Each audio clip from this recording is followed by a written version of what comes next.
Hi friends, welcome to our channel. இன்றைக்கி நம்ம என்ன கதை பார்க்க போகிறோம்னா, முட்டாள் குரங்கு கூட்டங்கள். வாங்க வீடியோக்குள்ளே போகலாம். ஒரு வனத்தில் பல குரங்குகள் கூட்டமாக வசித்து வந்தன. குளிர்காலத்தில் ஒரு நாள் மிகவும் கடுமையாக குளிர் இருந்தது. குரங்குகளால் குளிரை தாங்க முடியவில்லை. கொஞ்சம் நெருப்பு கிடைத்தால் சருகுகளை போட்டு தீ மூட்டி குளிர் காயலாம் என்று ஒரு கிளக்குரங்கு கூறிற்று. நெருப்புக்கு எங்கே போவது என்று குரங்குகள் யோசித்து கொண்டிருந்த போது ஒரு மின்மினி பூச்சி பளிச் பளிச் என்று மின்னியவாறு பறந்து சென்று கொண்டிருந்தது. அதை கண்ட ஒரு குரங்கு, அதோ நெருப்பு போகிறது என்று கூறியது. மற்றொரு குரங்கு அந்த மின்மினி பூச்சியை பிடித்து வந்து தரையில் போட்டது. மற்ற குரங்குகள் சுற்றிலும் கிடந்த குப்பை கூளங்களை சேகரித்து வந்து மின்மினி பூச்சி மீது போட்டன. பிறகு குரங்குகள் நெருப்பு கொழுந்துவிட்டு எரிய போகிறது என எதிர்பார்த்து சூழ்ந்து அமர்ந்து கொண்டன.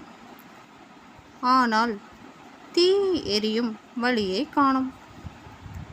பிறகு குரங்குகள் வாயினால் குப்பையை ஊதி நெருப்பை எரிய விடும் முயற்சியில் ஈடுபட்டன.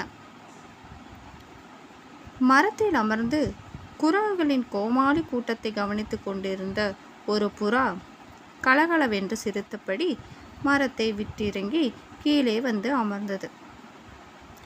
பிறகு குரங்குகளை நோக்கி, நண்பர்களே, மின்மினி பூச்சியை நெருப்பென்று எண்ணிக்கொண்டு தீ மூட்ட வீண் முயற்சி எடுக்கிறீர்கள்.